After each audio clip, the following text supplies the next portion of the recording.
Bonjour à tous, bienvenue sur Lift Talk, le premier podcast dédié à l'univers du street lifting et de la force, où nous abordons des sujets tels que la programmation, la nutrition, les méthodes d'entraînement pour résumer tout ce qui peut vous aider à progresser sans limite, que vous soyez débutant ou confirmé. Nous sommes Marco et Victor, coach et compétiteurs dans le milieu du street lifting. Nous suivons des athlètes également en powerlifting. Si vous avez des questions, n'hésitez pas à les noter lors du podcast et à nous les poster en commentaire. Le podcast est sur toutes les plateformes, que ce soit YouTube, encore Spotify, Deezer, etc. Bonne écoute à vous. Bienvenue à tous pour le 41e épisode de Lift Talk. Donc la semaine dernière, il n'y a pas eu de podcast parce qu'on a été très pris, moi et Victor. Donc là, aujourd'hui, on vous délivre encore une masterclass. Victor, comment tu vas ? Écoute, ça va très très bien. J'espère que toi aussi tu vas bien, que tu as réussi à bien récupérer de ces week-ends successifs où justement on a été pas mal pris avec les tractions, puis les dips, puis le travail de manière générale. J'espère que tu vas bien, mon gros Marco. Et oui, très bien, j'ai bien récupéré de ces aventures dans la capitale. Alors j'ai beaucoup apprécié la compétition, mais je me serais bien passé d'aller là-bas. Ça serait bien que tu sais, ils déportent des fois la compétition parce que c'est toujours à Paris. C'est comme en power, tous les ans ça change de région. Ça aussi c'est un truc. J'espère quand il y aura les ligues, ça sera un truc qui sera possible de faire. Je l'espère. Donc, C'est vrai. donc le premier. D'ailleurs, on va peut-être parler un petit peu de l'actualité. C'est un truc qu'on fait pas souvent et qu'on devrait intégrer systématiquement à chaque épisode. Donc là, on vous l'annonce, c'est bon. La formation DIPS a été terminée de monter là cette semaine. Donc, elle va être disponible très prochainement, dans les jours à venir. Victor n'est même pas au courant d'ailleurs. Il l'apprend en même temps que vous. Mais waouh, mais Marco, mais quelle est cette formation dont tu me parles? Ça a l'air génial. Donc, c'est la formation DIPS tant attendue. Ça fait 6 mois qu'on les tease là-dessus. Et donc, il y a 2 semaines, justement, le même week-end que les tractions only, on a tourné avec Victor une formation sur les tractions, une masterclass. J'ai l'impression encore, c'est même pas une impression, c'est qu'elle est plus qualitative encore que la formation DIPS parce que forcément, on a modifié les choses qui étaient améliorables.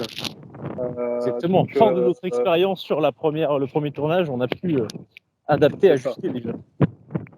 Donc cette formation devrait voir le jour avant la fin de l'année.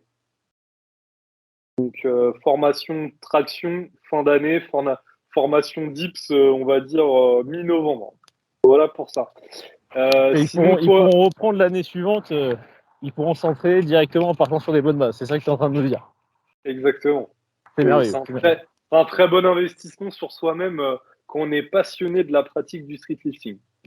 Et même quand on a marre de tout simplement gaspiller son temps et parfois son argent. Parfois on dépense peu, des petites sommes par-ci par-là et on croit qu'on va économiser et gagner du temps alors qu'en fait on fait que du surplace, voire à reculons et on en perd bien plus. Donc nous vous encourageons fortement à aller voir ça de plus près et nous poser évidemment des questions si vous en avez par message.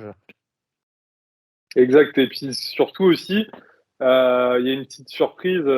Si vous êtes les premiers à l'acquérir, vous bénéficierez d'une offre exclusive en fait, d'un truc exclusif. Ouais, voilà. Donc voilà pour ça. Premier sujet du jour, un sujet épineux. Le dopage. Ouh là là. Alors, Oula, t'as des frissons, écoute là. Marco, tu pourrais bien t'en faire une petite. Et donc, alors, le dopage, et je fais aussi une petite intro, donc ça va être le 41e épisode. Sur 40 épisodes précédents, on vous a jamais parlé de dopage. Et justement, c'est parce qu'il y a une raison. Et la raison est toute simple, c'est que c'est vraiment pas un élément sur lequel il faut vous concentrer. Il faut occulter ce truc-là tout en ayant conscience que bien évidemment, il peut être présent en streetlifting parce il est en bodybuilding, il est en powerlifting, il est aussi dans d'autres disciplines sportives où on n'imaginerait même pas que les mecs Du dopage, se les chargent, échecs, hein, par exemple. les échecs, le poker, etc. Donc, bien sûr, il est présent, mais c'est quelque chose qui, enfin voilà, c'est pas un truc sur lequel il faut, enfin, que vous ayez de l'importance là-dessus. C'est un truc qui va vous limiter parce que nous, on a connu peut-être un peu ça à une époque où c'était la chasse à la sorcière. Ah oui, c'est bien, je l'ai bien mangé. Ouais. Et du coup, ça n'apporte rien. Faites votre truc, vous, de votre côté. Et puis voilà, tout en prenant en compte, bien évidemment, voilà, qu'il peut y en avoir, malheureusement. Et on peut toujours se dire, ouais, mais putain, pourtant, il n'y a rien à gagner. Enfin, c'est ridicule, etc. Bah, nous, c'est ce qu'on pense. Et d'ailleurs, c'est ce qu'on prône avec Victor. Voilà, la musculation et le streetlifting, la force sans dopage. Mais il y a des personnes pour qui, voilà, ça revêt une importance, enfin, ça a une part trop importante dans leur vie et leur ego leur joue des tours et ils sont capables de faire des trucs un petit peu risqués et Et voilà. puis de tricher aussi, tout simplement. Hein. Ouais, D'ailleurs, tiens, ça me fait penser en parlant de triche, j'ai vu que dans la story de la FNSL, pour les qualifications justement en championnat de France, eh ben, il y avait des personnes qui justement avaient, comment dire, ils avaient posté des performances, parce que il faut que tu mettes un lien vidéo sur les performances que tu annonces pour la qualification. Et il y a des gens qui ont fait des performances qu'ils n'avaient pas. Que, attends, la story de la FNSL. on t'entend mal là, il y a du vent. Donc, Ouais, parce qu'en là, c'est gros, mieux. dans la story, tu m'entends mieux là? Ouais, c'est mieux. J'ai tourné le micro vers moi. Parce qu'en gros, dans la story, donc, il était dit qu'il fallait filmer les poids en plus de faire la performance sur la vidéo pour s'assurer qu'il y avait donc bien la charge qui était indiquée. Parce que tout simplement, il y a des gens visiblement qui auraient donc annoncé des performances, mis des vidéos avec des charges qui n'étaient pas représentatives, enfin qui n'étaient tout simplement pas celles qu'ils avaient annoncées.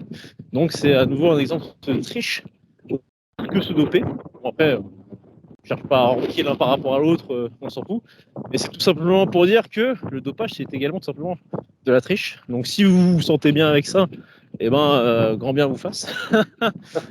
Même si on se doute que les auditeurs sont des gens qui sont justement envieux de faire mieux et qui, justement, enfin, en gros, pour faire simple, quand on se dope, de manière générale, d'après les différents témoignages qu'on a pu avoir avec Marc, moment quand même qu'on se renseigne sur le sujet, enfin c'est un sujet qui fait partie de la musculation, on va dire de manière générale, et ben les différents témoignages, les interviews même qu'on a pu entendre des mecs qui se dopent, expliquent concrètement que les mecs explosent absolument et qu'en fait ils ont entre guillemets seulement besoin de s'entraîner et que tout l'aspect théorique devient très très très secondaire. On va dire qu'on peut vraiment appliquer les bases plus. Il n'y a pas tant besoin de se questionner plus que ça parce qu'en fait on progresse très facilement, quoi. On fait et puis ça, on a un retour sur investissement qui est instantané.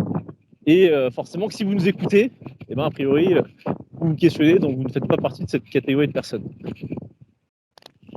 Exactement. Donc le titre du podcast, hein, ça va être un petit peu racoleur. Et le sujet, vous avez vu, hein, il est traité en 5 minutes, quoi. Bon, après, attends, on peut développer un peu plus. Parce que là, en fait, Oui, toi, tu as commencé par la conclusion. oui, Tu as c'est vrai. commencé par la conclusion. Non, ce qu'on pourrait dire. On pourrait dire concrètement, c'est donc comme je vous l'ai mentionné déjà, en fait il y a des gens ils se rendent pas compte. Je sais que sur les réseaux il y a pas mal cette notion-là en fait. Bon, après c'est encore une fois c'est encore une question de point de vue. Mais il y a pas mal cette notion-là de dire ouais non mais donc comme on disait la chasse à la sorcière. Et quand on regarde les commentaires comme ça sous les posts, tu vois un mec qui dit dopé, tu vois 40 mecs qui répondent et parmi les mecs qui répondent tu dis il y en a qui disent oui non mais tu te rends pas compte quand même du travail que c'est, de l'investissement etc. Et en fait donc il y a vraiment cette notion de croire que les mecs qui sont dopés, dans l'immense majorité des cas, en fait, ils se la donnent beaucoup plus, ils se la tuent malgré tout, ils s'entraînent énormément, très durement, etc. Et encore une fois, donc je le redis, il faut bien comprendre que déjà d'une, ça reste de la triche, donc c'est pas pour rien, donc ça reste une de facilité, quoi que vous en pensiez. Et dans l'immense majorité des cas, c'est pas du tout le cas. En plus d'être une voie de facilité, de la rapidité à laquelle vous acquérez les progrès, et en plus, c'est quelque chose en fait qui vous permet de vraiment avoir à moins forcer. Quand on dit les gens, les mecs qui se dopent, etc., ils s'entraînent comme des fous, ils s'entraînent 4 heures, etc. Ça, c'est l'idée reçue, mais complète. C'est-à-dire que la plupart des mecs, ils s'entraînent 1 heure et demie, parce que tout simplement, c'est l'inverse qui se passe en réalité. Vu qu'ils sont capables de mettre des charges qui sont bien plus importantes que, entre guillemets, le commun des mortels par rapport à ce qu'eux, ils pourraient faire naturellement, mais leur corps, lui, n'est pas tout à fait en mesure de supporter la charge en question. Donc souvent aussi, les mecs se blessent, tout simplement parce que, ok, les tissus musculaires, ils s'hypertrophient des suites de la prise d'anabolisants, mais les tissus tendineux, etc., ils s'hypertrophient beaucoup moins, ce qui fait que, tout simplement, les tendons, ils sont capables de soutenir des charges bien moins importantes que les tissus musculaires, ce qui est déjà une problématique qu'on retrouve pour les personnes qui sont naturelles. Donc autant vous dire que pour les personnes qui sont dopées, c'est largement accentué. Et du coup, ces gens-là, en fait, se retrouvent à s'entraîner beaucoup moins de temps, en mettant certes des charges qui sont assez conséquentes, mais ils peuvent aussi forcer beaucoup moins et avoir un retour sur investissement qui est bien supérieur. En fait, dans la réalité des choses, les mecs qui se dopent, ils peuvent s'entraîner moins longtemps, moins durement, moins fréquemment, et avoir des progrès qui sont largement supérieurs. Dans le livre de Rudy Koya, donc Rudy qu'on a invité plusieurs fois sur notre podcast, avec qui on a fait donc 2 épisodes qui ont été fort appréciés d'ailleurs. On vous remercie pour le nombre d'écoutes. Rudy qui lui est un fervent défenseur de la musculation naturelle, et dans son livre qui s'appelle justement, je crois, La musculation naturelle, je crois que le premier chapitre, ou en tout cas au début du livre, il mentionne, il cite une étude scientifique qui montrait, qui faisait une comparaison sur des individus qui n'étaient pas dopés et des individus qui étaient qui prenaient des hormones. Donc c'était dans un contexte mesuré, dans un contexte quantifié, dans un contexte scientifique tout simplement. C'est-à-dire que c'était encadré, c'était sur une période de temps assez courte, sur 1 mois. Et pendant 1 mois, ces personnes-là qui se dopaient prenaient plus de masse musculaire que les personnes qui ne se dopaient pas, alors que eux ne s'entraînaient pas.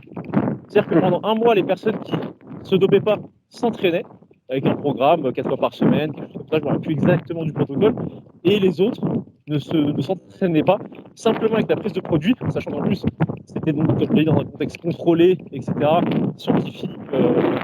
On t'entend mal là, gros. Ah merde. Donc il y a un protocole, on m'entend mieux ? Ouais. Dès que je tourne le micro, ça va mieux. Mais bon, faut que je le tienne, c'est chiant, c'est pas grave. Et donc des doses qui étaient certainement moins importantes que ce que beaucoup de personnes qui se dopent peuvent prendre, et ces gens-là donc prenaient plus de masse musculaire. Donc c'est dire quand même à quel point c'est un cheat code monstrueux, à quel point, comme j'ai dit, ça sert à rien de faire la chasse à la sorcière, enfin comme Marco l'a dit plus tôt, pardon, ça sert à rien de faire la chasse à la sorcière, mais il faut quand même avoir conscience que les excuses, on va dire, qui cherchent à dire oui, les dopés, en fait c'est des sortes j'aime bien, j'ai une sorte de, comment dire, il y a une sorte de comparaison christique, parce que j'ai envie de dire. Ils se sacrifient, en fait, ils sacrifient leur corps et tout pour le sport, pour montrer jusqu'où on peut aller, je sais pas quoi, mais pas du tout en fait. Ils se sacrifient parce qu'ils sont assez cons, parce que comme Marco l'a dit, ils ont des problèmes psychologiques, c'est des mecs qui ont des égos, enfin des problèmes au niveau de l'ego, quoi, tout simplement. Et du coup, ils se retrouvent à se sacrifier concrètement, ok, mais simplement par rapport à l'ego, donc il n'y a rien de noble là-dedans. Et comme je l'ai dit, ils ne s'entraînent pas plus qu'un autre, ils m'aiment certainement beaucoup moins, etc., etc. Et après aussi, ce que je voulais mentionner rapidement, c'est les repères qui peuvent faire que un mec est dopé. Tiens, Marco, je te laisse embrayer là-dessus. Sur qu'est-ce qui fait qu'on peut voir qu'un mec est dopé physiquement et sur les aspects, on va dire, en dehors du physique, l'aspect comportementaux, mesurer la mesure de la progression, etc. Ok.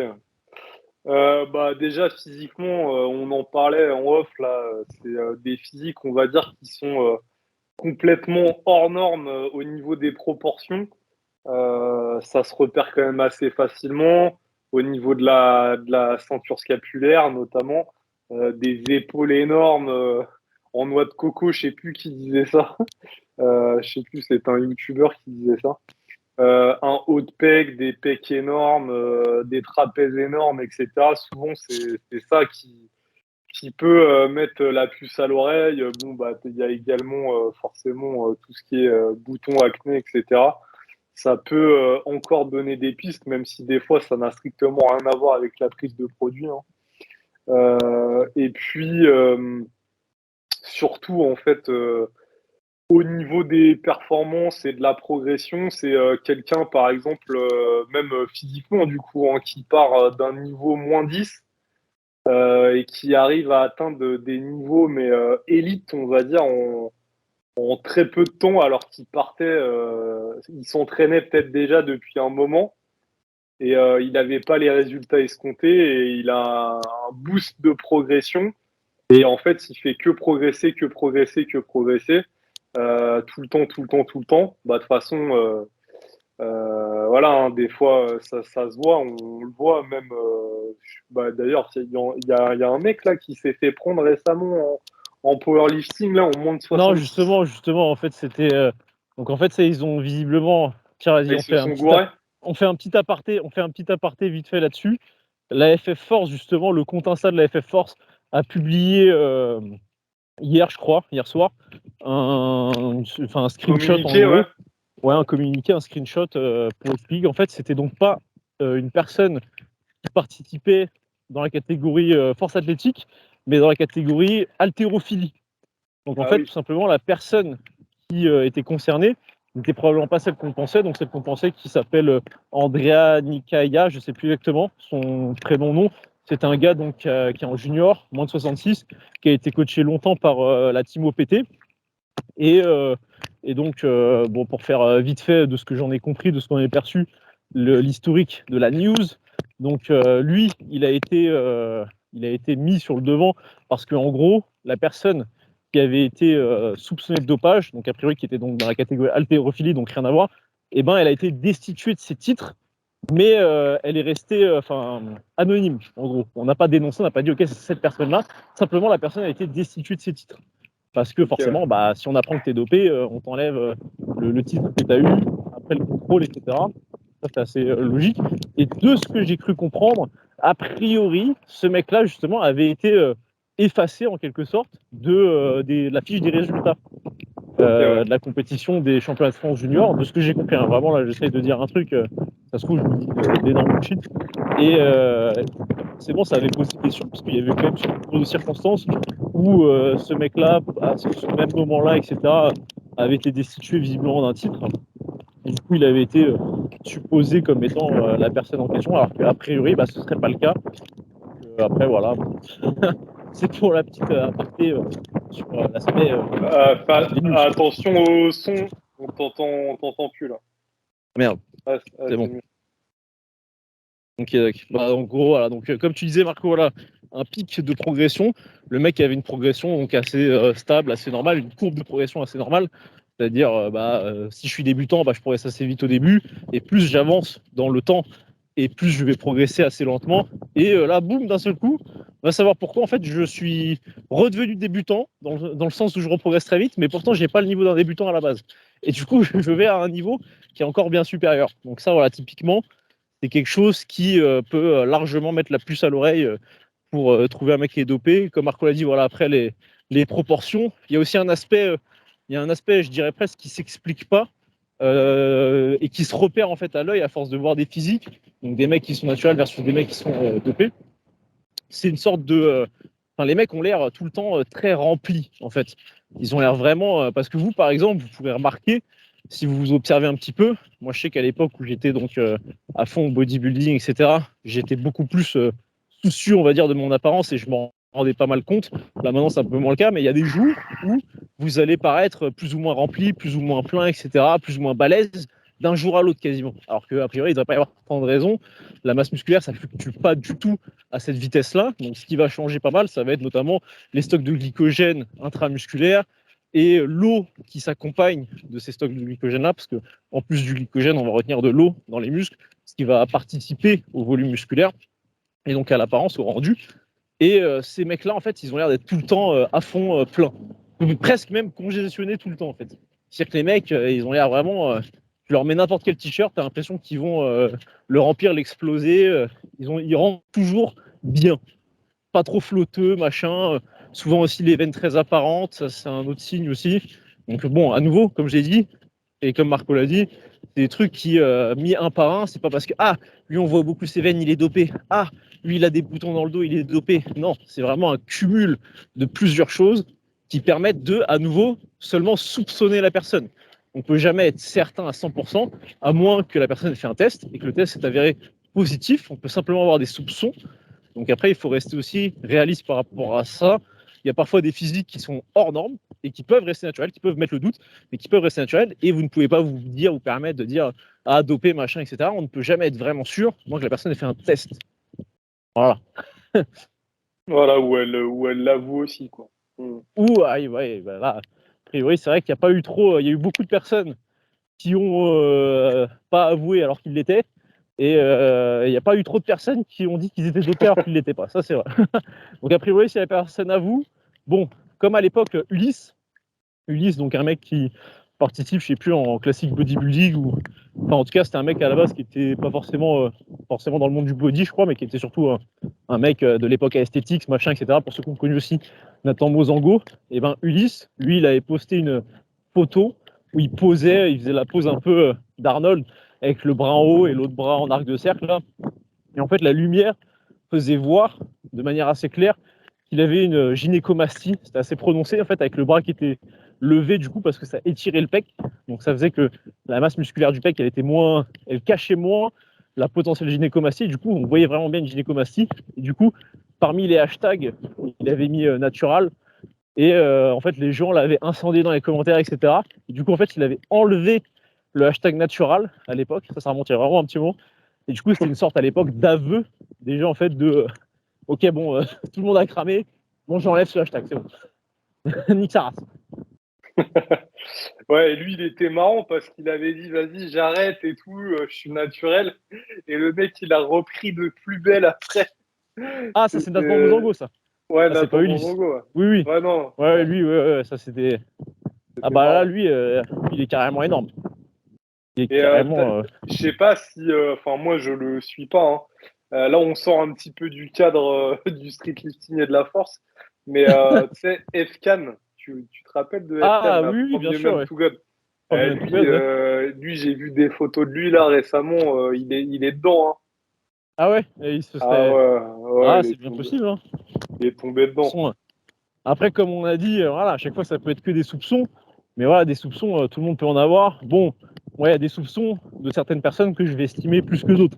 Quand un mec de 14 ans dit t'es dopé, nanana. Bon, bah lui, je vais lui dire ferme ta gueule. Bon, peut-être qu'il peut avoir raison, hein, mais a priori, voilà, si je vois un mec qui a un physique et que lui dit t'es dopé et que moi, pour moi, le mec est pas dopé, bon, je vais m'accorder 40 000 fois plus de crédit à ce que je pense moi, on va dire. Et par contre, si un mec, bah, typiquement là, comme Marco, ou même du coup comme moi, qui a une expérience quand même assez longue dans la musculation, qui a eu le temps justement de voir beaucoup de physique, de voir des trucs comme ce que je viens de vous raconter, hein, c'est-à-dire une anecdote d'un mec qui se revendiquait naturel, puis bam, en fait, il dit pas qu'il est dopé, mais il dit plus qu'il est naturel, on va dire. Donc voilà, tous ces petits points-là, par-ci par-là, ça permet après de plus facilement savoir si quelqu'un est dopé ou pas. Donc là, Marco dit il est dedans. Bon, on peut jamais savoir, mais a priori, voilà. Je sais que je peux aller voir les photos et me dire assez sereinement que Marco doit probablement avoir raison. Et pareil, on peut vous dire, par exemple, à des compétitions comme Final Rep, on a vu des mecs, toutes nationalités confondues, hein, par-ci par-là, il y en avait, je dis pas, il y a 90% de mecs qui pouvaient l'être, attention. Hein. Et c'est sûr que bon, il n'y a pas de test, il y avait des physiques qui paraissaient clairement un peu hors normes, on va dire. Donc après, comme on dit, hein, c'est des doutes, c'est jamais des certitudes. Et puis aussi, comme on l'a dit au début, on s'en fout. On s'en fout, on s'en Exactement. fout. C'est Ouais, problématique pour eux, hein. C'est problématique pour eux d'un point de vue de leur santé, mais ça, moi, je m'en fous, j'ai aucune empathie pour eux, mais surtout de leur ego. Et là, pour le coup, ça me fait un peu plus pitié, quoi. C'est un peu plus déplorable de tricher, tout simplement. C'est de la triche, donc ça reste quelque chose qui, moi, je trouve ça pitoyable, on va dire. ouais, c'est clair. Surtout quand il n'y a pas d'enjeu derrière, quoi. Enfin, Mais peu importe, même j'ai envie de te dire, c'est encore pire oui, quand il y a un même. enjeu derrière. J'ai envie de te dire, j'aurais encore plus le seum. Si je fais une compétition, je peux gagner, je sais pas, 100 000 balles, et il y a un mec qui triche qui gagne. Alors bah là, je serais 10 fois plus dégoûté. Donc, j'ai envie de te Ouais, dire, mais après, à haut niveau, enfin, voilà, ça fait partie du jeu, quoi. Enfin, tu oui, non mais vois. je l'excuse pas pour autant, tu vois. Je trouve ça quand même Après, ouais, c'est clair. pitoyable. C'est pas parce que ça fait partie du jeu que c'est normal et qu'il faut dire c'est bien, quoi. C'est clair, Oui, mais oui. après, je me dirais, bon, le mec, peut-être qu'il prend un risque sur lui-même, tu vois, en gros, c'est un investissement, il sait qu'il va perdre des points de vie, on va dire, mais c'est pour le récupérer peut-être d'une autre manière, peut-être qu'il a un business là-dedans, je sais pas, de complément, d'autres choses ou quoi, et du coup, voilà, et du coup, je comprendrais peut-être un peu plus, par exemple, les Bon, gens qui bah, tu vois, de toute façon, les mecs, genre, je sais pas, dans le CrossFit ou quoi, mais ils sont tous dedans, quoi. Enfin, sans oui, ah exception. bah, Quand tu vois que les meufs, elles sont plus balèzes que les mecs, enfin, il y a un petit même, problème, quoi. même Mister Olympia, etc. De toute façon, Ah c'est ouais. évident. Après, de toute façon, il y a des carrières qui se sont bâties là-dessus. Hein. Arnold Schwarzenegger, typiquement, bon, bah, le mec, il s'est fait connaître avec Olympia, etc. Il affichait un physique incroyable. Et après, son physique incroyable lui a permis de rentrer dans le cinéma. Et pareil, ça lui permettait de se démarquer largement et d'avoir des rôles, etc., de devenir très connu, puis carrément de devenir sénateur d'un État aux États-Unis. Donc, évidemment que ça peut être des grandes choses, même si maintenant, il faut savoir que, donc, je ne sais pas trop quel âge il a, j'ai envie de dire, allez, 75 ans, il doit avoir dans ces ordres de grandeur-là à peu près. Et le mec, pour ceux qui me disent, ouais, non mais regarde, Schwarzenegger, il s'est dopé, mais lui, en Il a termes de santé, ça 76 va. ans. 76 ans. Ah, tu vois, j'étais pas loin. Et en termes de santé, il est bien, même physiquement, il est pas mal, je sais pas quoi. Mais le gars a dû faire 6 ou 7 infarctus, quoi. Tu vois, le mec, à un moment, il passait sa vie à l'hôpital. Si tu veux. Donc, bref, ne pensez pas que le dopage épargne, parce que ça, on peut vous assurer que ça finit toujours par vous rattraper. Des mecs dopés qui sont morts à une quarantaine, cinquantaine d'années, il y en a tous les ans, des mecs très connus. Hein. Bah, moi, j'ai du mal à retenir les noms parce que je suis pas un pro bodybuilder, mais il y avait un gars pareil qui avait même pas 50 ans, 45 ans, on va dire, qui est mort il y a 3-4 ans. Et le gars, il s'était fait amputer déjà d'une jambe parce qu'il avait, je sais plus quel problème, des varices énormes ou je sais pas quoi, et que du coup, ça menaçait sa vie. Il s'est fait amputer d'une jambe, finalement, il est mort 3 jours après. Donc, pour vous dire quand même que c'est vraiment pas un truc qui est intéressant. Je sais pas si ça va décourager certains, parce que l'argument de la santé, parfois les gens ils l'entendent pas parce qu'ils se rendent pas compte, parce qu'ils se croient invincibles, parce qu'ils se disent ça touche les autres, ou parce qu'ils se disent c'est dans longtemps. Bah, parfois ça va être très rapide. Et en plus, ça c'est une phrase que disait Michael Gundil. Donc, Michael Gundil, un auteur assez célèbre français de livres de musculation, il disait une phrase très très vraie, c'est que les champions de bodybuilding que vous voyez, donc en gros les mecs dopés que vous voyez, qui sont mis sur le devant de la scène, c'est les gars donc qui se dopent et qui n'ont que les effets positifs, donc au moins pendant un temps. Mais c'est pour dire que, ok, le dopage, c'est incroyable, ça permet de outrepasser les limites du corps, de progresser, comme on l'a dit, en faisant beaucoup moins, parfois même en n'en faisant pas, comme je vous l'ai donné dans l'exemple de ceux qui progressaient alors qu'ils ne s'entraînaient même pas par rapport à ceux qui s'entraînaient sur du court terme. Et, sauf que, en plus de ça, il y a des effets négatifs, comme Marco l'a dit, les boutons, qui peuvent être parfois, ça peut être démesuré. Hein. Ça peut être des trucs vraiment à vous défigurer. Parfois, il y a les mecs qui ont des rendus physiques qui sont immondes, parce qu'en fait, ils répondent très mal aux produits aussi, parce qu'ils prennent des produits, comment dire, ils se fournissent un peu. En Enfin, ça reste Thaïlande. des trucs, c'est pas ça reste des trucs qui sont pas légaux. Donc, si vous voulez, vous n'allez pas aller chez le pharmacien et dire ouais, je voudrais un petit peu de trenbolone, un peu de ceci, un peu de cela. C'est des trucs, on sait pas trop comment c'est fait. C'est coupé dans des baignoires en Russie, donc on vous laisse imaginer. Donc c'est pas Ouais, sûr, quoi, on va dire. c'est des, comment dire, c'est clandestin, en fait. C'est Voilà. pas des laboratoires pharmaceutiques agréés, etc. C'est ça qu'il faut comprendre. C'est des C'est trucs, ça. il n'y a pas de normes d'hygiène, il n'y a rien, quoi. Alors qu'on vous laisse imaginer, normalement, pour qu'un produit, même dans le milieu alimentaire, soit mis sur le marché, le nombre de normes que ça doit respecter, c'est colossal. C'est ce qui fait que parfois, c'est très dur de lancer une marque, notamment de compléments, etc., en France, parce que justement, c'est très réglementé, donc c'est vraiment très compliqué. Mais justement, pour votre santé, hein, parce que tous les ans, il y a des incidents avec des œufs qui sont infectés de salmonelle, avec, bah, pareil, à l'époque, il y a très longtemps, l'affaire Findus avec les lasagnes où c'était de la viande de cheval. Le truc, bon là, par contre, c'était pas une problématique sanitaire ou quoi, c'était une problématique des mensongers, quoi, on va dire, mais bref. Et ça, c'est des trucs, ça arrive malgré les réglementations. Donc, je préfère même pas vous dire ce qui peut arriver. quand c'est pas du tout réglementé et que c'est un mec borgne, chauve, 250 kilos, dans une baignoire en Russie qui est en train de faire une mixture avec tous les trucs qu'il a trouvé. Il vient d'égorger un cheval, là, si vous voulez. Il allait lui foutre direct le bras dans les testicules. Et là, il est en train de presser au-dessus de sa baignoire. Il fout de l'essence. Et... Bon, bref. C'était totalement sujet. Je pense qu'on a fait le tour. Ouais, donc en gros, pour résumer, on s'en fout. C'est pas là-dessus qu'il faut que vous fixez-vous des choses complètement. Enfin, c'est pas un truc important à prendre en compte. Voilà. Exactement. Fin de la discussion. Comme d'habitude, ne vous comparez que vous à vous-même. Si vous savez que vous avez un niveau compétitif à l'échelle nationale, voire internationale, eh ben c'est très bien, merveilleux. Là, vous pouvez vous permettre de vous comparer un petit peu aux autres parce que vous pouvez vous le permettre tout simplement. Et si c'est déjà pas le cas, ce qui est le cas de l'immense majorité des gens, évidemment, eh ben, alors là, il y a encore plus des œillères, ne vous comparez qu'à vous, ou alors vraiment à des potes avec qui vous entraînez, que vous voyez qu'ils ont à peu près un niveau similaire, D'ailleurs, et vous verrez que psychologiquement, ça ira beaucoup mieux, quoi. tiens, je vais vous spoiler un truc, les gars là qui nous écoutent, les gars et les filles qui nous écoutent, les femmes. C'est que, par exemple, en streetlifting, qui est une discipline qui est assez jeune encore, si dans vos 3 premières années de pratique, vous vous rapprochez pas d'un niveau élite, vous serez jamais élite, hein, les gars, les femmes. Donc, prenez ça en compte. Ça sort de nulle part, mais on va dire que c'est une étude de terrain. Non, mais c'est vraiment, moi, c'est ce que je constate. Vous le savez très rapidement si vous allez être champion ou championne.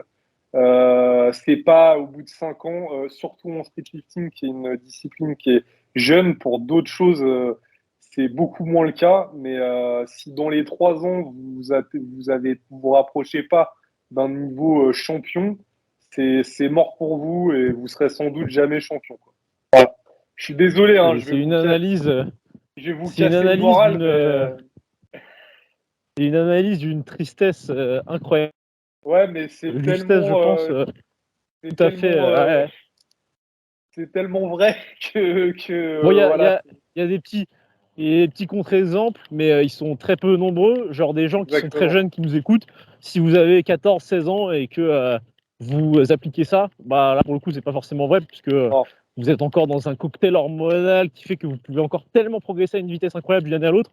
Mais sinon, c'est vrai que si vous avez même 18 ans déjà et que ça fait 2-3 ans que vous entraînez et que, je sais pas, vous avez tout juste 100 kilos en dips, tout juste ceci, tout juste cela. Après, on parle bien de entraînement, streetlifting, accès force, etc. Si ça fait 2 ans que vous faites de la musculation et ça fait 6 mois que vous faites du street, bon, c'est peut-être pas tout à fait encore vrai pour vous. Vous pouvez encore espérer un peu. J'essaie quand même de redonner de l'espoir, Marco. Ouais. Non, mais parce que voilà, on l'a dit déjà dans plein de podcasts en fait, hein.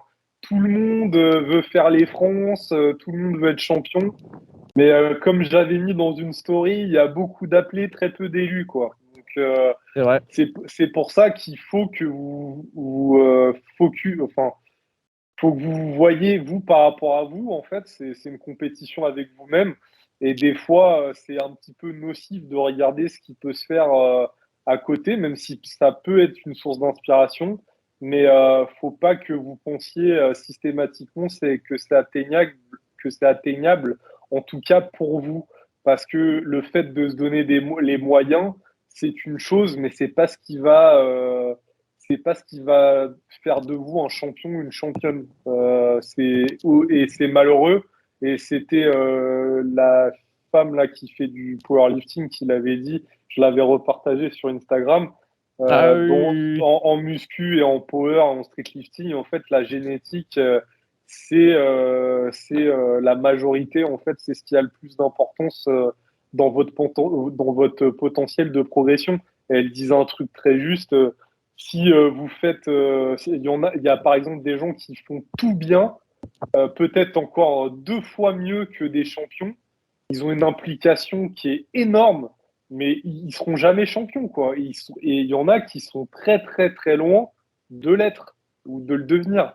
Donc, et c'est pas malheureux. Moi, je trouve que c'est bien. Et d'ailleurs, Victor, non, mais Qu'est-ce qu'il nous d'ailleurs, sort, ce mec? Non, mais Victor, il est comme moi là-dessus. C'est que moi, j'ai beaucoup de respect, d'admiration pour les gens, justement, qui occultent ce truc-là, qui se disent, bon, vas-y, moi, je m'en fous, de toute façon, je serai jamais champion. C'est pas mon objectif ou quoi. Mais par contre, je vais tout mettre de mon côté pour progresser, quoi. Tu vois, moi, j'ai beaucoup plus de respect pour des gens comme ça, qui ont des performances, par exemple, qui sont tout à fait moyennes, que des personnes qui sont très connues, hein, qui sont champions ou championnes, mais qui font que de la merde à côté, quoi. Donc, pour moi, ça, j'ai pas de respect et j'ai même presque un mépris pour eux. Et je le dis ici, Tu j'assume, hein. crois, tu crois que c'est du respect, ça, mon garçon? Non, mais voilà, tu vois, je trouve que c'est Mais lamentable non, mais je parce suis qu'en d'accord. en fait, ces gens-là, après, ils sont, tu sais, c'est un petit peu des figures de proue du sport ou quoi que ce soit, mais enfin, c'est lamentable en fait. Leur style de vie, Oui, leur mode oui. d'entraînement, c'est pas du tout ce qu'il faut reproduire. Après, il y en a d'autres qui essayent de faire la même chose, mais ils se cassent les dents, quoi. Enfin, très très rapidement. Bien sûr, bien sûr. Ah Et bah du oui, coup, oui. il y en a hein, des champions qui font les choses bien. Il y en a aussi. Hein. Il y en a d'ailleurs, je pense, plus qui font les choses bien, ou en tout cas, enfin, j'espère qu'il y en a plus que des gens qui font n'importe quoi, mais il y en a aussi, quoi. Donc, ça, c'est un truc, faut bien que vous ayez conscience de ça, quoi. Moi, je pense pas qu'il y en ait plus, mais ça Ah, donc revient. ça veut dire, vous Ça avez dépend vu, toujours ce que tu. vous êtes témoin, Ça Victor est dépend. plus pessimiste que moi. Ça dépend ce que tu appelles bien, tu vois, parce qu'il y a bien et bien, quoi. Mais on va dire, Hein. enfin, moi, sur l'aspect vraiment, en tout cas, programmation d'entraînement, les mecs qui ont un très bon niveau, bah, pour moi, il y en a. Enfin, j'avoue que je cherche ceux qui s'entraînent bien. C'est l'inverse. C'est le raisonnement inverse. Ouais, mais il y en a quand même, il y en a quand même, il y en a quand même.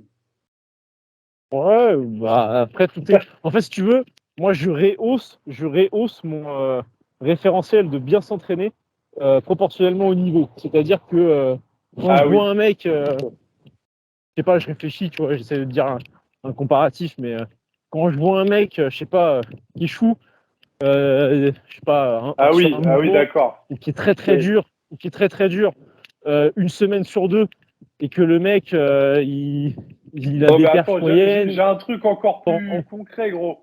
Un mec qui il est encore en échoue cours d'apprentissage, tu vois. Il est encore en... au premier essai sur une compète Ah oui, nationale ou internationale, c'est qu'il s'entraîne mal déjà. Ou qu'il a eu un très gros problème, genre il est tombé malade la veille, quoi. Mais sinon, et même ça, en fait, ouais, même normalement, ça. Moi, je trouve ceux qui échouent sur les muscle-up, même s'ils sont malades, c'est vraiment... ah là là, quel enculé ce c'est de mec. la private joke, c'est de la private joke. On se régale, on se régale. Mais en tout cas, voilà, ceux qui font vraiment... Enfin, comme on a dit, voilà, il y a des gens qui s'entraînent mis bien. En fait, c'est comme tout, quoi. C'est jamais blanc ou noir. C'est pas tu t'entraînes bien, tu t'entraînes mal. C'est pour moi, il y a des trucs de programmation qui sont un peu des basiques, mais c'est de mon point de vue, et c'est avec mon expérience, mon recul, etc. Et il y a des mecs qui les appliquent même pas, alors qu'ils ont un niveau, si tu compares à ce qui se fait à l'international, qui est avancé, un niveau élite à proprement parler, et pourtant ils mettent même pas ça en place sur leurs entraînements. Donc après, voilà. Et, alors que ce serait un truc que, enfin, eux, on va dire, ils auraient cette programmation-là pour un niveau intermédiaire, je me dirais, ah, pas mal, ils s'entraînent bien, tu vois. Il a déjà bien compris des trucs, il a tel raisonnement, c'est bien. Mais quand je vois que c'est le même raisonnement, mais que c'est un mec qui est élite, bah, je me dis, ah bah non, il a, il a- il a rien compris depuis le temps ou quoi. Il a pas le droit. Il a pas le droit. Il a pas le droit. Donc bon, je pense qu'on a bien fait le tour de ce sujet-là. Ça m'a l'air pas mal. On a réussi à développer un petit peu plus amplement justement. Donc là, bah, je te propose Marco d'embrayer sur le sujet suivant. Ouais, donc le sujet suivant, c'était le fait d'en faire plus à un moment donné Ou moins. ou moins à un moment donné. Et en fait, les bénéfices que ça peut vous apporter.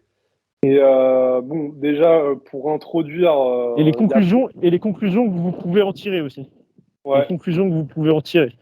Parce que c'est-à-dire qu'en gros, pour donner un exemple concret, sur tel mouvement de compétition, donc allez, on va pas dire les dips, parce qu'on dit tout le temps les dips. Bon, remarque, c'est vrai qu'on va sortir la formation de dips, donc on pourrait dire les dips. Mais en vrai, on s'en fout. De toute façon, c'est pareil c'est plus ou moins pareil, en tout cas pour tous. On va dire les tractions pour changer un petit peu. Admettons, vous faites, allez, on va faire vraiment un basique. 10 séries par semaine de traction. Variation comprise. Donc 10 séries. Quand je dis variation, ça n'inclut pas, je sais pas, des tractions à la poulie. Ça, c'est une assistance. Bref. Et que vous dites, OK, là, je stagne depuis un petit moment, je sens que j'ai du mal à progresser. Vous passez à pas, 13, 14, 15 séries. Donc, vous faites une augmentation donc assez conséquente de 30, 40, voire 50%. Une augmentation assez importante. Et vous voyez que, oh, par magie, je débloque ma progression et j'arrive à nouveau à augmenter les charges, à améliorer ma forme, à être mieux en termes de sensations, etc., etc. Je me dis, OK, ça veut dire que le volume en question, le nombre de séries auxquelles je suis passé, donc on va dire, allez, 15 séries, et c'est le volume idéal. C'est le volume que je dois faire pour progresser. Et ce qui peut se passer, c'est qu'au bout d'un moment, donc je reste sur ce volume-là que j'ai déterminé comme étant celui idéal, et je me rends compte, en fait, merde, je suis de nouveau face à cette phase de stagnation, et je suis encore face à ce problème, je n'arrive plus à progresser, mes sensations sont mauvaises, etc. Donc, peut-être que ce n'était pas le volume qui était idéal, peut-être que c'était l'action d'ajouter du volume. Donc, je reproduis la même action. Je rajoute des séries, j'en rajoute, je sais pas, 3, 4, 5 séries. Admettons, je passe à 20 séries de traction par semaine. Donc, ça commencerait à faire beaucoup, mais admettons. Qu'est-ce qui se passe? Admettons, je ne progresse plus en faisant ça. Ça ne m'aide pas plus, voire même je régresse, je ressens des douleurs, etc. Le volume est trop important. Je me dis, putain, merde, je ne comprends pas. Pourtant, j'en avais un. Bon, là, ça me saoule. Je coupe tout, je sens que j'ai des douleurs. Je diminue fortement le volume. Je passe à aller à, je sais pas, 6 séries par semaine. Je cut énormément. Et là, hop, comme par magie, je reprends. Là, je me dis, ah, séries, en fait, mais en fait, ça enlève 6 séries, c'est le volume idéal. Bon, là, je fais un monologue super long, ça me fait trop rire. Mais je trouve que mon histoire est marrante. Bref, je refais, à nouveau, bref, je refais face à une phase de stagnation, etc. Et je vous la refais pas. Vous avez compris l'idée. Donc, en gros, la question, c'est que ce soit 10, soit 15, c'est le volume idéal. Parfois, quand je suis face à justement une période où je stagne, et en rajouter ou en enlever, en fonction de justement où est-ce que je me situe. Si j'en fais 6, peut-être que je vais plutôt chercher à rajouter des séries sur une fourchette plutôt basse. Par contre, si j'en fais déjà 20, je vais peut-être chercher plus une fourchette haute, et que ça va peut-être me débloquer ma progression. Donc en fait, ces variations de volume peuvent justement vous aider à passer des paliers, et en fait, on en revient à un nouveau de la planification idéale, du nombre de séries idéales, du nombre de répétitions par série, la programmation, le truc tout parfait. Et en fait, on comprend que ça n'existe pas parce qu'il faut avoir un roulement même sur ce volume-là, pas simplement sur les formats, pas simplement sur les répétitions, mais surtout pour réussir en fait à débloquer des paliers par-ci par-là, parce qu'on se rend compte qu'en fait sinon on s'immunise en quelque sorte à l'effort qu'on produit. Qu'est-ce que tu en penses, Marco? Des... Est-ce que ces constatations que toi-même tu as fait, est-ce que tu as pu rencontrer ça avec des gens que tu as coachés? ouais, bah c'est des choses ouais, que j'ai rencontrées déjà moi-même dans ma pratique et puis avec les gens que je coach, effectivement. De toute façon, si vous poncez, on va dire, trop un format, au bout d'un moment, vous allez plus progresser dessus. Et c'est un peu étonnant, on pourrait se dire, mais en fait, c'est aussi la fluctuation et l'anticipation de cette, comment dire, de cette variation au niveau des formats qui va faire que vous allez toujours progresser. Des fois, en fait, moi, je dirais qu'il ne faut pas attendre d'avoir épuisé sa progression sur un format pour le changer. C'est pour ça Exactement. d'ailleurs, c'est d'ailleurs pour ça que dans les programmations qu'on fait avec Victor, et j'ai même pas vu en détail ce qu'il faisait, mais je peux le dire, je peux le dire, je suis sûr qu'il fait pareil que moi. là-dessus que en fait on tourne en fait, on a des fourchettes de répétition qui sont en fait un petit peu la base au niveau des rep range. On sait que c'est un truc qui fonctionne, etc. Et on fait un petit peu, on tourne comme ça, ou des fois on va être sur des rep range un petit peu plus élevés. Je parle des mouvements de compétition là, hein, surtout, Oui, oui, oui. voilà. Et puis voilà, on va avoir comme ça une progression au niveau des rep range. Des fois, ça va être un petit peu plus entre parenthèses cardio sur des formats. On va revenir à des formats un petit peu plus courts, etc. Machin. Et en fait, c'est ça en fait qui va créer aussi et qui va faire perdurer la progression parce que voilà. Et puis aussi, ça, on l'avait abordé sur d'autres podcasts, mais au niveau aussi des rep range, par exemple, sur des 3 répétitions, vous n'allez pas avoir la même technique que sur des 5 répétitions. Pourtant, on pourrait se dire il n'y a que 2 reps de différence, hein, ce qui est assez minime, mais Bien sûr. ça va avoir des grosses différences. Par exemple, là, typiquement, je prends un cas concret. Là, en ce moment, en fait, je suis plutôt bon sur des formats longs, au squat, par exemple, 6 répétitions. Mais par contre, sur des formats courts, je suis une chèvre, quoi. Enfin, je suis vraiment nul parce que ma technique, elle est pas du tout la même. Pourtant, au niveau de l'intention que je mets dedans, bah, moi, j'ai l'impression que c'est la même. Mais en fait, c'est pas du tout. Les contraintes ne sont pas les mêmes mécaniquement. Et en fait, ce qui fait que je suis un petit peu, j'ai plus trop de repères quand c'est lourd, etc. Et ça, c'est un truc aussi qui peut vous arriver.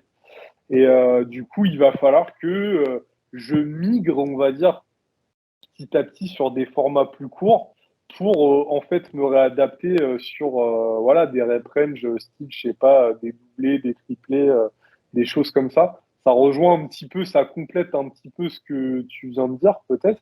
Je rebondirai ensuite. Et moi aussi, il y a un autre truc que je veux dire qui est important parce que je le vois souvent en coaching, c'est des gens qui veulent avoir de l'intensité, mais tout le temps, tu vois, genre, même en Ouais. début de bloc, putain, ils se font chier, quoi. Et en fait, alors là, je vais être peut-être un petit peu tranchant, un petit pas extrême, j'aime pas ce mot-là. Je veux pas l'être. Je veux pas qu'on me catégorise comme extrême. Mais en fait, peut-être que vous n'avez pas choisi le bon sport. Hein. Parce que si vous voulez toujours être dans une intensité élevée, que même en peut-être pas en termes de charge, mais en termes de répétition, des choses comme ça, euh, c'est que vous n'avez pas compris la logique. Alors normalement, là, c'est le 41e épisode. Si vous nous avez écouté depuis le début, vous avez compris, quoi. Là c'est bon, c'est rentré.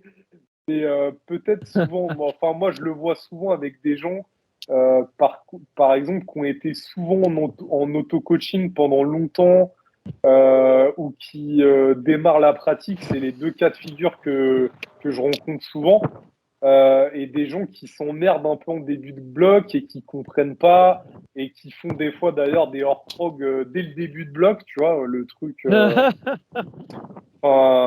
à pas faire, quoi, enfin, le truc à faire si tu veux niquer l'élan sur le bloc, quoi, c'est clair qu'il faut faire comme ça. Mais en fait, C'est la meilleure stratégie. hein, C'est la meilleure stratégie pour tout niquer, ça, c'est parfait. donc bon, voilà, c'est des choses. Et après, ça rejoint aussi souvent le profil en fait de personnes qui veulent se tester souvent, qui n'ont pas confiance en elles, etc. Et qui ont besoin de se rassurer à faire des trucs. Ça aussi, on l'a abordé, je sais pas, 10 fois au moins dans les podcasts. Mais Bon, c'est un... même pas qu'on pas confiance en eux, hein, c'est variable. Hein, t'as plein de. Moi, je dirais, c'est aussi même beaucoup des gens qui ont surtout beaucoup d'ego, qui aiment forcer, qui voient le sport que par ça, que par la difficulté, et voilà, qui sont plus dans cette démarche-là, en fait. Et voilà, et ce qu'il faut comprendre, c'est que si vous voulez vraiment progresser et mettre toutes les chances de votre côté, il y a une part peut-être de frustration qu'il va falloir assimiler, apprivoiser, et que voilà, c'est un truc, faut l'intégrer, et ça fait partie en fait du processus, et des fois peut-être effectivement, ça peut être un petit peu frustrant, de moins forcer, d'avoir des phases aussi, des fois assez longues, hein, où on est sur des charges modérées, etc. Et après, en fait, on vous le dit souvent, c'est que pendant les compétitions, si on se prévoit, par exemple, des tests, donc ça peut être un test, par exemple, sur un exo ou sur plusieurs exos, c'est là que vous allez voir un petit peu le fruit de votre travail. Mais ça peut être frustrant par rapport à ça et on peut le comprendre. Mais c'est pas comme ça que vous allez mettre toutes les chances de votre côté. En tout cas, si vous voulez être dans une intensité haute tout le temps et que vous n'avez pas compris que la logique des blocs, c'est en fait faire monter l'intensité et le volume. Et que voilà, c'est comme ça fait partie du jeu. Et si vous foutez en l'air le bloc dès le départ, bon, bah, ça va être compliqué de Bien sûr, créer. bah, c'est ça. Enfin, voilà, quoi. Mais de toute façon, après, toi, tu disais, si vous n'avez pas compris la logique après 41 épisodes, en fait, c'est même pas une question de ça. C'est parce que tu peux très bien avoir compris la logique, mais ensuite, c'est la logique de, de l'applicabilité. Tu vois, parce qu'en Ouais, fait, tu c'est peux ça. l'avoir compris, tu peux même te dire, bah, je le fais, je comprends pas, je le fais et tout, mais simplement, en fait, tu le fais pas dans les bonnes proportions. Ouais, tu es redescendu, mais tu pas redescendu du tout assez. Toi, tu as l'impression que tu es redescendu assez. Tu vois, ça me rappelle quand j'étais jeune, je crois que j'avais 16 ans, et au développé couché, tu vois, je stagnais à. Attends, c'était combien? C'était genre 3 fois 8 à 93, un truc comme ça. Je stagnais à ça, tu vois. 3 fois 8 à 93, ça bloquait. Dès que j'arrivais à ça, j'arrivais plus. Je ratais la troisième série, je faisais 6 reps ou 7 reps. C'était pourri. Et du coup, ce que je faisais, c'est que j'avais cette logique de, OK, il faut redescendre. Il faut ce qu'on appelait recycler. Et recycler, même, ça implique vraiment de redescendre beaucoup, quoi, et de recycler pour remonter ensuite et remonter donc plus haut pour essayer de se re-challenger sur ce format. Sauf que moi, j'étais tellement con que, en plus, déjà à l'époque, je faisais des incréments de 1 kg. Donc, ça, c'est ce qu'on a un petit peu développé avec Marco. C'est cette logique d'hyper progressivité versus la programmation par bloc, la périodisation par bloc. Donc, le fait d'avoir des incréments plus grands, de repartir vraiment plus bas pour arriver plus haut, donc d'avoir des fourchettes, on va dire, sur les charges, sur les pourcentages qui sont plus importantes. Bref, et donc moi je faisais pas ça. Je faisais, je faisais donc au lieu de faire des semaines, des blocs de 4-5 semaines, je faisais des cycles de beaucoup de temps, quoi, le plus longtemps que ça pouvait durer. Donc ça pouvait être 10 semaines, ça pouvait être même plus, et avec des incréments de 1 ou 2 kilos par semaine, donc des trucs très faibles. Et du coup, bref, donc j'étais 3 fois 8 à 93. Et du coup, ce que je faisais, ce que j'avais fait, c'est que la semaine suivante, j'avais fait 3 fois 8 à 89. Un truc comme ça. J'étais descendu de 4 kilos en me disant, bah parfait, parfait, là, je me suis redébloqué une marge de fou furieux. Et du coup, j'avais un petit peu de marge. Je faisais mon truc. La semaine suivante, je faisais 91. La semaine suivante, je refaisais 93. Donc en 3 semaines, j'étais revenu à mon truc et je re-ratais. Je comprenais pas. Je me disais, putain, je suis redescendu, ça fonctionne pas, c'est de la merde. Alors qu'en fait, j'étais juste un connard parce que je redescendais pas du tout suffisamment. Donc à 93, j'étais même pas RPE10, du coup j'étais échec. Parfois, il y a des gens aussi sur les RPE, ils sont RPE, enfin ils ratent, et ils me disent RPE 10, ou même parfois ils me mettent RPE 9. Je me dis, mais frérot, c'est quoi quand t'es RPE 10 du coup? Faut que tu te casses une jambe ou... Mais bref. Et donc, quand c'est raté, bah, c'est échec, c'est même pas RPE 10. RPE 10, c'est que vous avez réussi, mais que c'était à la mort. Donc là, j'étais RPE échec, entre guillemets, et je redescendais RPE 8,5-9 à 89. Et j'avais donc une amplitude pour me programmer qui était ridicule, ce qui faisait que j'avais pas du tout le bénéfice de redescendre en poids, parce que normalement, le bénéfice de redescendre en poids, c'est de refaire la technique, c'est de se reconcentrer. J'ai fait un très bon réel là-dessus. Si jamais vous voulez aller voir, c'est mon dernier, focus interne versus focus externe. Donc ça, c'est une notion qui est primordiale. Malheureusement, il n'a pas extrêmement bien fonctionné parce que le sujet est probablement trop compliqué pour les neuneux d'Instagram. Non, je rigole. Les Le zozos, truc est trop, ça c'est Gundy. le truc est trop pointilleux. Oui, voilà, c'est ça. Les petits poussins. Donc bref. Et, euh, et donc ça, voilà. Et pour aussi en revenir à ce que tu disais là, donc sur les formats et le fait de varier les formats, bah, c'est exactement ça. Moi, je sais que à un moment, pareil, j'avais un format en traction où je progressais super bien. J'avais fait, genre, mon format, c'était 3 séries de 5. Et ensuite, je faisais moins 10 kilos et je faisais 2 séries de 5, mais en posé.